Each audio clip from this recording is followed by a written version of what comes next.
तो चलिए स्टॉक्स फटाफट के इस शो को शुरुआत करते हैं, जहां पर ढेर सारे स्टॉक्स और सेक्टर्स फिलहाल बस करते हुए दिख रहे हैं और इंडेक्स में भी एक अच्छा मूव हम देख रहे हैं। देखिए, आरबीआई पॉलिसी में कोई भी बदलाव नहीं हुआ, बट उसके बाद मार्केट कहीं ना कहीं संभलते हुए नजर आए। बावजूद इसके कि डोनाल्ड ट्रंप की तरफ से कमेंट्री ये जरूर आई थी कि अगले 24 घंटे में भारत पर टैरिफ रेट बढ़ाया जाएगा, पर कहीं ना कहीं मार्केट इस न्यूज को पचाते हुए आगे बढ़ने की कोशिश कर रहे हैं और खासतौर से अच्छी तेजी निफ्टी बैंक में हम देख रहे हैं। उनके लिए ये दिन काफी इंपॉर्टेंट था।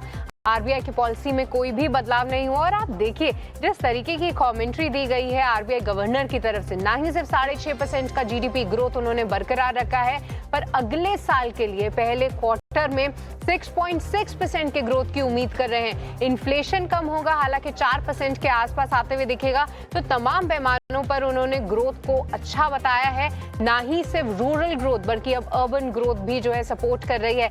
कहीं ना कहीं मार्केट को भी ये पसंद आ रहा होगा और हम अच्छी मूव भी देख रहे हैं। पर चलिए इस शो में हम आपके सामने ढेर सारे स्टॉक्स रखेंगे, जहां पर हमारे एक्सपर्ट की भी रणनीति हम उनसे समझेंगे। स्वागत करते हैं हम आज के खास मेहमान अमित भुगतानी का। अमित हमारे साथ मौजूद है। अमित, बहुत बहुत शुक्रिया अपना समय देने के लिए। स्वागत है 18 स्वदेश पे और फटाफट अंदाज में आपसे ढेर सारी चीजें जाननी है अमित। पर सबसे पहले इंडेक्स पे अपना व्यू दीजिए। देखिए 12 बजे के बाद हम देख रहे हैं कि निचले स्तरों से एक अच्छी रिकवरी आ रही है, खासतौर से निफ्टी बैंक में। क्या नजरिया बनाया जाए फिलहाल निफ्टी और निफ्टी बैंक में? क्या अभी सेकेंड हाफ में और भी तेजी पकड़ सकते हैं ये? Good afternoon. ओवरऑल हम देखें यहाँ से तो मार्केट में नीचे के स्तर से अच्छी खासी यहाँ से बढ़त आती हुई देखने मिल रही है। करंटली जो हिसाब से हमें देखने मिल रहा है तो निफ्टी कंटिन्यूसली हम देख रहे हैं तो इंडेक्स स्पेसिफिक फ्रंट पे यहाँ से कंटिन्यूसली एक रेंज वन मोमेंटम हमें पिछले कई दिनों से देखने मिल रहा है। डाउन साइड के लेवल्स हमने देखा है तो 24,500 और 600 की रेंज से निफ्टी में यहाँ से रिवर्सल पिछले 1.5 महीने के अंदर 3 से 4 बार आते हुए देखने मिल रहे हैं। सो करंटली मुझे लग रहा है जो हिसाब से यहाँ से ओआई की पोजीशन भी बनी हुई 24,500 के स्ट्राइक पे हम देखें यहाँ से तो अच्छी खासी पुट राइटर्स की पोजीशन भी बनी हुई और जो हिसाब से टेक्निकल लेवल्स बचा रहे 24,470 का 24,470 के लेवल का अगर ब्रेकडाउन आता है तो ही नई शॉर्ट की पोजीशन क्रिएट करने, वरना यहाँ से हम वापस एक रिवर्सल मार्केट में बनते हुए देखने मिल सकते हैं। अपसाइड में जो पहला लेवल यहाँ से देखने मिल रहा है वो है 24,750 से 24,800 की रेंज का अपसाइड का लेवल देखने मिल रहा है। सो इस हिसाब से लग रहा है कि यहाँ से एक रिवर्सल वापस देखने मिल सकते हैं। लॉन्ग की पोजीशन ओवरऑल फ्रंट पे हम यहाँ से इंडेक्स स्पेसिफिक के लिए कर सकते हैं, निफ्टी फ्रंट के लिए। और बैंक निफ्टी के लिए बात करें हम तो बैंक निफ्टी में स्पेशली हम देखें तो पीएसयू बैंक्स में अच्छी खासी एक यहाँ से मूवमेंट अपसाइड में आते हुए देखने मिल रही है, जिसके कारण हम देखें तो बैंक निफ्टी में भी एक अच्छा खासा यहाँ से उछाल आते हुए देखने मिल रहा है, जिसके कारण मुझे लग रहा है यहाँ से बैंक निफ्टी का जो ब्रेकआउट लेवल था 55,450 का उसका ब्रेकआउट आते हुए देखने मिल रहा है। सो अभी जो नेक्स्ट इंट्राडे रेजिस्टेंस बनते हुए देखने मिल रहा है बैंक निफ्टी में 55,650 का रेजिस्टेंस बनते हुए देखने मिल रहा है। सो मैं कहूँगा बैंक निफ्टी में भी लॉन्ग की पोजीशन क्रिएट कर सकते हैं 55,650 के टारगेट्स के लिए। ऑलराइट, तो ये नजरिया निफ्टी और निफ्टी बैंक पर अमित ढेर सारे स्टॉक्स पे बात करनी है और आपसे जल्दी जल्दी कॉल्स लेनी है। जो भी हम आपके सामने स्टॉक्स रखे, उम्मीद है आप उसके फटाफट से टारगेट और अपना व्यू उस पर शेयर करेंगे। तो चलिए शुरुआत करते हैं और सबसे पहले जैसा कि हम बता रहे हैं आपको 3 कैटेगरीज में हम आपके सामने स्टॉक्स रखेंगे। कुछ खबरों वाले शेयर्स, कुछ अर्निंग कैंडिडेट्स और कुछ ऐसे स्टॉक्स और सेक्टर्स जहां पर ट्रेंड बनते हुए दिख रहा है। तो सबसे पहले कुछ खबरों वाले शेयर्स में फार्मा सेक्टर पर फोकस करते हैं, क्योंकि नतीजे जो हैं हाल फिलहाल इतना सपोर्ट नहीं दे पा रहे हैं। और जी हाँ, वो 250% टैरिफ का खतरा तो है ही, जहां पर थोड़ा मूड तो बिगड़ा है फार्मा का, पर साथ ही साथ डिवीज लैब के नतीजे आए बिल्कुल भी अच्छे नहीं थे। साथ ही लुपिन के जब नतीजे आए, नतीजे अच्छे थे, पर शायद ये खबर ने उसका मूड जो है बिगाड़ दिया। और आप पूरे पैक पे देखिए आपकी स्क्रीन पे जाइडस, डॉक्टर रेड्डीज, ग्लेनमार्क, इन सभी पर प्रेशर बरकरार है और इंडेक्स में भी लगभग 1.5% की गिरावट है। हालांकि देखना इंटरेस्टिंग होगा कि जेनरिक कंपनीज को इस टैरिफ से कितना खतरा है और क्या रेट डिसाइड होता है। बट अमित, आपकी राय फार्मा सेक्टर पे फिलहाल और कौन सी कड़ी आपको सबसे ज्यादा कमजोर दिख रही है? क्या कोई ऐसे स्टॉक है जहां पर अभी भी आप शॉर्टिंग की अपॉर्चुनिटी ढूंढ रहे हैं या ढूंढना सही रहेगा? और जब देखिए यहाँ से तो जो हिसाब से टैरिफ का यहाँ से वे चालू है करंटली, तो उसके कारण हम देखें तो completely uncertainty overall pharma space में बनते देखने मिल रहा है, जिसके कारण हम देखें यहाँ से तो यहाँ से कॉन्फिडेंस नहीं आ रहा है यहाँ से रिवर्सल ट्रेड्स लेने के लिए। तो मैं कहूँगा यहाँ से जो गिरावट बनती हुई देखने मिली पिछले कई दिनों से, और मुझे लग रहा है कंटिन्यू रहना चाहिए। आज के दिन में हमने देखा तो डिवीज लैब के रिजल्ट के बाद में हुए काउंटर ने अच्छा खासा यहाँ से गिरावट आते हुए देखने मिल रही है। मुझे लग रहा है डाउन साइड में जो हिसाब से हम देखें कि डिवीज लैब का तो 6090 के लेवल पे 200 DMA का एक सपोर्ट बनते हुए देखने मिल रहा है। अगर 6090 का लेवल का ब्रेकडाउन आ रहा है यहाँ से डिवीज लैब में, तो मैं कहूँगा वहाँ से और 100-150 पॉइंट का गिरावट हमें डिवीज लैब में देखने मिल सकती है। तो करंटली दो काउंटर अगर सिलेक्ट करते हैं यहाँ से, तो मैं कहूँगा डिवीज लैब और लुपिन ये दोनों काउंटर एक नेगेटिव दिख रहे हैं यहाँ से। डिवीज लैब और भी नेगेटिव दिख रहा है, ये राय आती हुई अमित की तरफ से। और जी हाँ, काफी पिटते हुए तो दिख ही चुके हैं ये स्टॉक्स।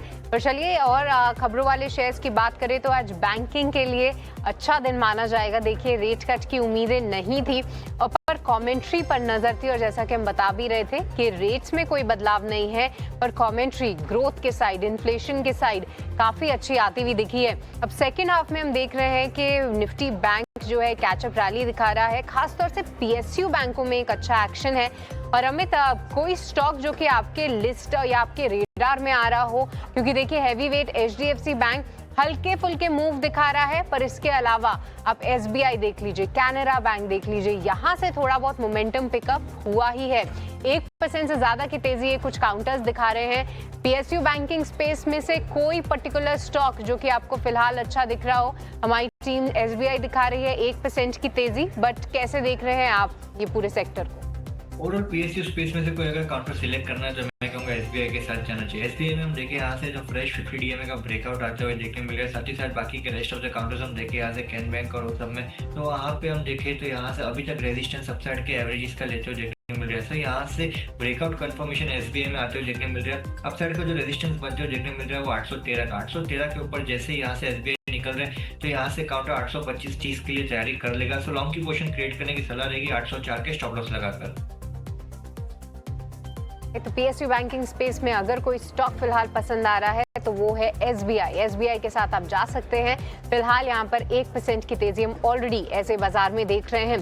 पर एक और स्टॉक जो कि आज खबरों के लिहाज से फोकस में है वो है इंडिगो। देखिए MRO ये फैसिलिटी जो है इंडिगो ने अब उसके कंस्ट्रक्शन की शुरुआत कर दी है। अब देखिए एयरक्राफ्ट तो यहाँ पर इंडिया जो भी एयरक्राफ्ट यूज कर रहा है वो ऑब्वियसली वो इंपोर्ट ही करता है, जो दो दिग्गज वर्ल्ड लीडर्स हैं, पर साथ ही साथ इनकी मेंटेनेंस और रिपेयरिंग फैसिलिटी होना किसी भी देश में बहुत इंपॉर्टेंट रहता है। और कहीं ना कहीं उसको लेकर जो एक बड़ा अपॉर्चुनिटी साइज था, अब इंडिगो ने अपनी एक फैसिलिटी की शुरुआत कर दी है। और हम देख भी रहे हैं कि जी हाँ, एक ये आउट परफॉर्मर तो रहा ही है, पर आज भी लगभग 2% की इसमें तेजी है। टेक्निकल लिहाज से अमित कैसे देख रहे हैं आप इंडिगो को? क्या ये 2% की तेजी में पार्टिसिपेट करना चाहिए और भी अपसाइड आ सकती है? कंटिन्यूसली काउंटर हम देखें तो अपट्रेंड में चलते देखने मिल रहा है। डाउनवर्ड ट्रेंड लाइन का जो ब्रेकआउट आते हुए देखने मिल रहा है डेली चार्ट पे, वो है यहाँ से 5910 का। 5910 के ऊपर एक काउंटर जैसे निकल रहा है उसके बाद एक कंफर्मेशन मिल जाएगा नेक्स्ट लेग ऑफ बाइंग के लिए। सो मैं कहूँगा थोड़ा वेट एंड वॉच करना है। 5910 के ऊपर जैसे एक काउंटर स्टेबल हो रहा है उसके बाद 6000 के टारगेट्स के लिए लॉन्ग की पोजीशन क्रिएट कर सकते हैं। ऑलराइट, तो अभी नहीं बल्कि 5900 के लेवल्स का वेट करिए। 5900 के ऊपर निकला तो और तेजी पकड़ सकता है 6000 तक की। तो फिलहाल इंडिगो में आप थोड़ा सा वेट एंड वॉच की ही रणनीति अपनाइए। तो ये थे कुछ खबरों वाले शेयर्स, पर अब आपके सामने रखेंगे कुछ अर्निंग कैंडिडेट्स। खास तौर से कुछ ऑटो काउंटर्स फोकस में है, कुछ फार्मा काउंटर्स फोकस में है, और शुरुआत करते हैं बजाज ऑटो से। कुछ ही समय पहले कंपनी के नंबर्स आए, नंबर्स ठीक ठाक बोलेंगे। यहाँ पर इनके मार्जिन्स देखें तो वहाँ पर 19.3% के एस्टिमेट के सामने 19.7% मार्जिन्स आए। साथ ही साथ डोमेस्टिक में तो ठीक ठाक प्रदर्शन था ही, पर इलेक्ट्रिक व्हीकल का पूरा कॉन्ट्रीब्यूशन इनके डोमेस्टिक मार्केट में अब बढ़कर 20% से भी ज्यादा हो गया है। वो देखना काफी अच्छा था। साथ ही साथ मार्जिन्स जो है उम्मीद से थोड़े बेहतर आए, वो भी अच्छा था। पर कंपनी ने ये भी बोला है कि ईवी को लेकर जो रेयर अर्थ मैग्नेट्स की दिक्कतें आ रही थी, शॉर्टेज आ रही थी, उससे जो है इनके कुछ प्रोडक्शन इम्पैक्ट तो जरूर हुआ है इस पर्टिकुलर क्वार्टर में। मैनेजमेंट की कॉन कॉल में आगे का क्या आउटलुक है वो देखना काफी इम्पोर्टेंट रहेगा। पर हमें देखिए नतीजे ठीक ठाक थे, पर उसके बाद स्टॉक में कोई बहुत अच्छी चाल नहीं है। बट अब सवाल ये है, जिस तरीके का आउट परफॉर्मेंस हाल फिलहाल TVS ने दिखाया है, हाल फिलहाल हीरो मोटोकॉर्प ने दिखाया है, बजाज ऑटो ने नहीं दिखाया है, तो क्या इस पर्टिकुलर मूव के लिए या एंटिसिपेट करें कि बजाज ऑटो भी अब चलने के लिए तैयार है? चार्ट्स क्या बता रहे हैं? करंटली हम देखें चार्ट यहाँ से नेगेटिव नहीं दिख रहा है। करंट जो हिसाब से सेटअप बनते हुए देखने में, तो हिसाब से लग रहा है 8170 के अच्छा खासा सपोर्ट बना हुआ है काउंटर में। अपसाइड में जो हिसाब से हम देखें टू यहाँ से 8280 का यहाँ से नेक्स्ट ब्रेकआउट आता है देखने मिल रहा है। जैसे ही 8280 के ऊपर निकलते काउंटर तो बाइंग मोमेंटम यहाँ से जनरेट होते देखने मिल सकते हैं काउंटर में। सो मैं कहूँगा लॉन्ग की पोजीशन होल्ड रखे रखिए, जिनके पास लॉन्ग की पोजीशन है उनके लिए मैं कहूँगा 8170 का स्टॉप लॉस लगा कर होल्ड रखे रखिए। फिर 8170 का ब्रेकडाउन आ रहा है तो ही लॉन्ग में से एग्जिट करना है, वरना जो हिसाब से पैटर्न बनी हुई है वो हिसाब से हम देखें यहाँ से तो जैसे ये काउंटर 8250 से 8280 की रेंज में जा रहा है उसके बाद यहाँ से बाइंग कन्वर्जन अच्छा खासा बनते हुए देखने मिल सकता है। राइट तो किसी की अगर लॉन्ग पोजीशंस हैं तो फिलहाल आप उसमें बने रह सकते हैं। थोड़ा सा और ऊपर जाए 8280 के ऊपर निकले तो उसके बाद आप फ्रेश लॉन्ग्स का एडिशन करें। तो ये थे वो तमाम काउंटर्स जहां पर एक अच्छा मूव देख रहे हैं हम नतीजों के लिहाज से भी। पर अमित अब आपसे समझना चाहेंगे, बताइए आपके रेडार पे कौन से स्टॉक्स हैं और कहां पर हैं आपकी आज की स्टॉक कॉल्स? दो काउंटर में रिकमेंडेशन रहेगी। सबसे पहला जो काउंटर है वो एशियन पेंट्स। एशियन पेंट्स हम लेंगे यहाँ से तो एक अच्छा खासा ब्रेकआउट है काउंटर में आते हुए देखने मिल रहा है यहाँ से डेली चार्ट में। जो हिसाब से पैटर्न बनी हुआ है, जो हिसाब से यहाँ से वॉल्यूम एडिशन होते हुए देखने मिल रहा है, वो हिसाब से हम देखें यहाँ से तो एक डाउनवर्ड ट्रेंड लाइन का ब्रेकआउट आते हुए देखने मिल ही रहा है। साथ ही साथ हम देखें यहाँ से तो एक कप एंड हैंडल फॉर्मेशन का ब्रेकआउट भी यहाँ से वीकली चार्ट पे आते हुए देखने मिल रहा है। जैसे एक काउंटर यहाँ से अपसाइड में 2490 के ऊपर आज के दिन में अगर क्लोजिंग दे देते हैं तो मैं कहूँगा यहाँ से रेंज शिफ्टिंग अच्छी खासी हो सकती है काउंटर में, जो 2550 2600 के लेवल तक भी जाने के चांसेस बनते हैं। तो मैं कहूँगा लॉन्ग की पोजीशन क्रिएट करने की सलाह रहेगी यहाँ से। एशियन पेंट्स में जो हिसाब से टारगेट बनते हुए देखने मिल रहा है 2540 से 2550 के टारगेट्स के लिए लॉन्ग की पोजीशन क्रिएट करनी है 2470 का स्टॉप लॉस लगाकर। और जो सेकंड बाय कॉल है वो है सीमेंस में। सीमेंस में भी हम देखें यहाँ से तो एक अच्छे खासा यहाँ से रिवर्सल आते हुए देखने मिल रहा है काउंटर में। पिछले कई दिनों से हमने देखा था तो एक कंटिन्यूस गिरावट आती हुई देखने मिली थी, बट पिछले 4-5 दिन के कंसल्टेशन के बाद एक काउंटर में भी एक थोड़ी बहुत यहाँ से कॉन्फिडेंस आ रहा है लॉन्ग की पोजीशन क्रिएट करने के लिए। कंडीशनल बाय कॉल रहेगा। जैसे ये काउंटर वापस 3100 के ऊपर निकल रहा है उसके बाद लॉन्ग की पोजीशन क्रिएट करनी है। अपसाइड में जो हिसाब से हम देखें यहाँ से टारगेट से तो 3200 के टारगेट्स रहेंगे और 3035 का स्टॉप लॉस रहेगा।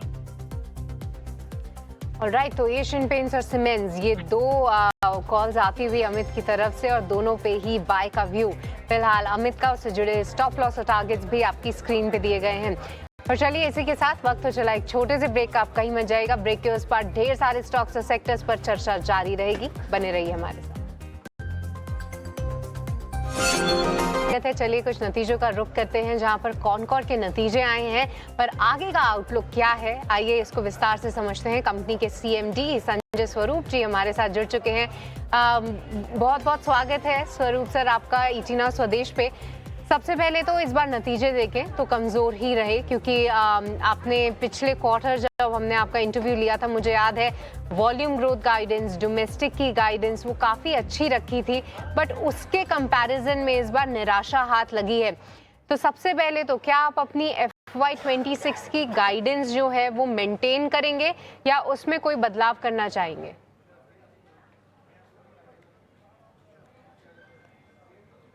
जी नमस्कार। पहले तो मैं आपको ये कहना चाहूँगा कि हमारी जो वॉल्यूम की जो परफॉर्मेंस Q1 में रही है वो काफ़ी अच्छी रही है। हमने टोटल जो हमारी वॉल्यूम है वो 11.3% से बढ़ा है as compare to Q1 of last financial year, और इसमें एग्जिम 12% बढ़ा है और डोमेस्टिक 9% बढ़ा है। हाँ, डोमेस्टिक की हमारी जो थी एक्सपेक्टेशन करीब 20% थी, उससे थोड़ा हमारी ग्रोथ कम हुई है। उसके बारे में हमारे दो कारण हैं। एक तो कारण यह है कि जो टैंक कंटेनर्स हमने ब्रेथवेट कंपनी से ऑर्डर किए थे उनकी डिलीवरी में थोड़ी डिले हुई, और ये एक अंडरस्टैंडेबल है क्योंकि ये नया प्रोडक्ट था उनका। तो जब कोई भी नया प्रोडक्ट बनता है तो कुछ टीदिंग प्रॉब्लम्स आती हैं, तो उसकी वजह से थोड़ा डिले हुआ। और पहला रेक हमने 30 जून को लोड किया, तो उसकी वजह से हमें थोड़ा डोमेस्टिक में सेटबैक मिला। दूसरी चीज़, जो डोमेस्टिक में काफ़ी सारे लो मार्जिन के बिजनेस थे जो कि हमने जानबूझ के, क्योंकि हम मार्जिन सेक्रीफाइस नहीं करते हैं, उसकी वजह से हमने वो बिजनेस पिकअप नहीं किया। लेकिन Q1 के 11% ग्रोथ जो रही है वो मेरे ख्याल से काफ़ी हमारे लिए संतोषजनक थी, और हमने 1.29 मिलियन TUs का हैंडलिंग किया, जो कि कंपनी के इतिहास में किसी भी Q1 में अब तक का उत्तम प्रदर्शन है। इतना Q1 में आज तक कभी हमने वॉल्यूम हैंडल नहीं किया है, तो उस हिसाब से संतोषजनक फिजिकल टर्म्स में हमारे लिए आंकड़े रहे। ऑलराइट तो ये वॉल्यूम ग्रोथ को लेकर तो जी हाँ थोड़ी सी चिंता ज़रूर है, पर पर आगे के लिए मार्जिन का आउटलुक किस तरीके से देख रहे हैं आप? क्योंकि देखिए मार्जिन की भी जो गाइडेंस थी 24 से 25% पे करी थी, पर पहली तिमाही में ही जब मार्जिन हमने लगभग 20% के आसपास देखे, क्या आप अभी भी उस गाइडेंस पे बरकरार रहेंगे? और अगर हाँ, तो क्या सेकेंड हाफ में मार्जिन बेहतर रहते हुए दिख सकते हैं? उसके पीछे के फैक्टर्स क्या रहेंगे?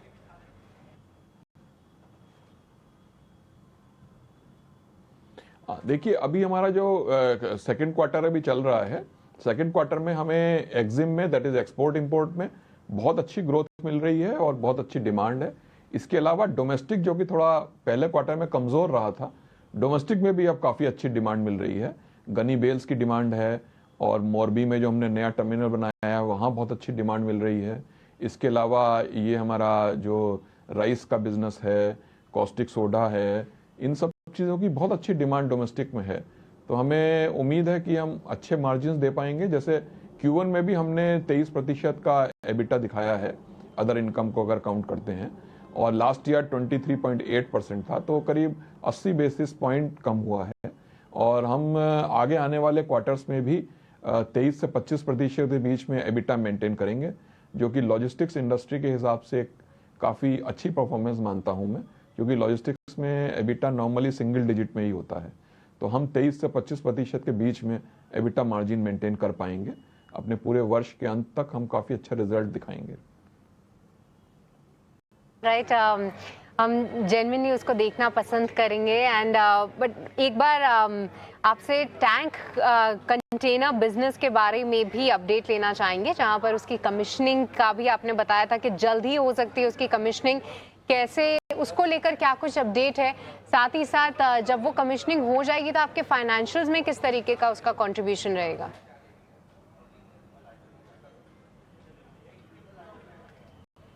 देखिए हमने 1000 टैंक कंटेनर्स का ऑर्डर दिया हुआ है।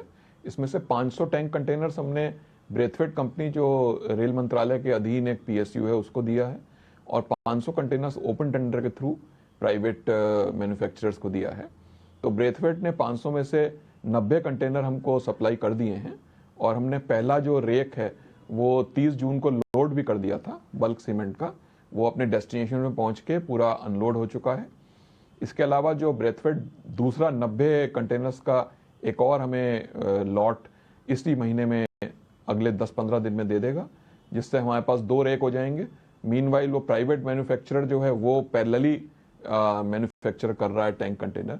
जैसा आपको विदित है, इस समय मानसून का समय है। मानसून के समय कंस्ट्रक्शन एक्टिविटी थोड़ी धीमी पड़ जाती है और सीमेंट की डिमांड भी मार्केट में बहुत कम हो जाती है। तो सितंबर तक ऐसा ही रहेगा। सितंबर के बाद अक्टूबर से जब सीमेंट की डिमांड काफ़ी बढ़ेगी, उस समय हमारे पास सफिशिएंट क्वांटिटी में टैंक कंटेनर्स होंगे। तो Q3 और Q4 से टैंक कंटेनर में बल्क सीमेंट जो हम लोड करेंगे उसमें काफ़ी अच्छा वॉल्यूम और रिवेन्यू दोनों की टर्म्स में आपको नजर आएगा। राइट, बहुत बहुत शुक्रिया स्वरूप जी, आज आपने समय निकाला और नतीजों पे हमसे चर्चा की। पर all the very best for the upcoming earnings. Thank you so much. पर चलिए, ये थे कॉनकॉर के मैनेजमेंट, जहां पर उन्होंने अपनी गाइडेंस बरकरार रखी है, पर कहीं ना कहीं स्टॉक में अभी भी गिरावट ही देखने को मिली है। हालांकि निचले स्तर से हल्का रिकवर जरूर किया है स्टॉक। पर चलिए, स्टॉक्स फटाफट के शो में वापस लौटते हैं और आपको बताते हैं कि देखिए इतने सारे स्टॉक्स पे हमने ऑलरेडी चर्चा कर ली, जहां पर डिवीज लैब, SBI, इंडिको, बजाज ऑटो, यहाँ पर जो है हमने राय ली अमित से। बट अब हम स्टॉक में ट्रेंड, एशियन पेंट्स और साथ ही साथ इंश्योरेंस स्पेस जो कि बज़ कर रहा है, उसमें क्या करना है ये जल्दी से समझ लेते हैं अमित से इस पर्टिकुलर शो में। तो अमित, सबसे पहले तो बताइए कि डिवीज लैब में क्या नजरिया होना चाहिए, क्योंकि यहाँ पर नतीजे काफी खराब आए, जहां पर 30% से ज्यादा की कंपनी के मार्जिन रहते थे। अब जो है मार्जिन ठीक उसी तरफ आ रहे थे। 33% Q4 से कंपेयर करें तो 30% के पास आए, और बाकी सभी पैरामीटर्स पे भी नतीजे स्ट्रीट की उम्मीदों से कमजोर रहे। स्टॉक में कोई भी रिकवरी नहीं है, पर क्या आपको लगता है और भी कमजोर होगा ये स्टॉक? हम देखें यहाँ से तो 200 DMA के रेजिस्टेंस के पास आते हैं, सपोर्ट के पास आते हुए देखें मिल रहे जो है 6090 का लेवल, 6090 का लेवल का जैसे ब्रेकडाउन आ रहा है, तो मैं कहूँगा यहाँ से और गिरावट बनते हुए देखने मिल सकती है। तो करंटली जो हिसाब से पैटर्न बने हुआ, जो चार्ट स्ट्रक्चर बना हुआ है, कम्प्लीटली नेगेटिव दिख रहा है। लॉन्ग की पोजीशन क्रिएट करने के लिए वेट करना चाहिए। अपसाइड में जहां से काउंटर स्टेबल होगा वो है 60 to 50 का लेवल। 60 to 50 के ऊपर एक काउंटर जैसे ही निकल रहा है उसके बाद मैं कहूँगा यहाँ से एक स्टेबिलिटी हमें काउंटर में देखने मिल सकती है, बट करंट सिनेरियो से मुझे लग रहा है और यहाँ से प्रेशर काउंटर में आने वाले दिनों में देखने मिल सकता है। तो थोड़ा और प्रेशर रह सकता है डिवीज लैब पे। आप इसके अर्निंग्स कॉन कॉल पर भी नजर रखें क्योंकि उसको लेकर भी स्टॉक काफी वॉलेटाइल हो जाता है जब मैनेजमेंट गाइडेंस देता है। पर आज के सत्र में लाइफ इंश्योरेंस काउंटर्स में एक अच्छा मूव है। अमित, खास तौर से दो काउंटर्स SBI लाइफ और HDFC लाइफ आप देखिए। SBI लाइफ अपने ऑल टाइम हाई के बेहद करीब, साथ ही HDFC लाइफ में भी ऐसे बाजार में 0.25% की तेजी। इन दोनों में से कोई स्टॉक आपको अच्छा लग रहा है और इन दोनों में से कोई एक पसंद करना हो तो वो कौन सा होगा? अगर दोनों में से कोई काउंटर एक सिलेक्ट करना है तो मैं कहूँगा SBI लाइफ ज़्यादा अच्छा लगेगा। कंसोलिडेशन ब्रेकआउट एक काउंटर में आते हुए देखने मिले। पिछले 8 हफ्तों के कंसोलिडेशन के बाद एक काउंटर में एक ब्रेकआउट कंफर्मेशन आते हुए देखने मिल रहा है। करंटली हम देखें यहाँ से तो डबल टॉप का फॉर्मेशन होते देखने मिल रहा है। जैसे ही वापस से यहाँ एक काउंटर 1875 के ऊपर निकलते हैं यहाँ से SBI लाइफ, तो मैं कहूँगा लॉन्ग की पोजीशन क्रिएट करनी चाहिए। 1875 के ऊपर जैसे एक काउंटर निकल रहा है तो 1920 से 1930 के लेवल के लिए तैयारी कर लेगा। तो लॉन्ग की पोजीशन क्रिएट करने की सलाह रहेगी SBI लाइफ में। SBI लाइफ में आप लॉन्ग की पोजीशंस क्रिएट कर सकते हैं, ये राय आती हुई अमित की तरफ से। पर अमित, इसी के साथ हम आपका बहुत बहुत शुक्रिया करना चाहेंगे, आपने समय निकाला और ढेर सारे स्टॉक्स और सेक्टर्स पर हमसे फटाफट अंदाज में चर्चा भी की। बहुत बहुत शुक्रिया आपका। पर चलिए, इस शो को यहीं पे समाप्त करने का वक्त चला है, मुझे दीजिए इजाजत। पर आप कहीं मत जाएगा क्योंकि ब्रेक के उस पार मार्केट से जुड़ा पूरा एक्शन ऐसे ही बरकरार रहेगा ET Now स्वदेश पे, और अगला शो क्लोजिंग कॉल्स जल्द हाजिर होगा।